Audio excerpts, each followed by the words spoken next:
আসসালামু আলাইকুম ওয়া রাহমাতুল্লাহি ওয়া বারাকাতুহু। দেশ ও দেশের বাইরে থেকে যারা আমার এই ভিডিওটা দেখেছেন তাদের সকলকে আমি আন্তরিক ধন্যবাদ জানাই এবং সেই সাথে জানাই আমাদের দেশ নতুন করে স্বাধীন হয়েছে।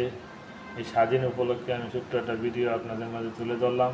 সবাই ভিডিওটা দেখবেন এবং আমাদের দেশের যে ক্ষয়ক্ষতি হয়েছে তারা এগুলো সব যাতে আমরা খুব তাড়াতাড়ি সব কিছু সমাধান করে সুন্দরভাবে একটা দেশ পরিচালনা করা যায়। যেই ক্ষমতা আসুক যাতে জনগণের কথা শুনে এবং জনগণকে নিয়ে একসাথে সুন্দরভাবে দুর্নীতিমুক্ত একটা দেশ চাই এবং পরিপাটিভাবে যেভাবে সুন্দর হওয়ার এইভাবে সুন্দর কোনো জায়গায় দুর্নীতি থাকতো না। দুর্নীতি ছাড়া আমাদের দেশ গড়ার অঙ্গীকারবদ্ধ করতে হবে সবাই মিলে।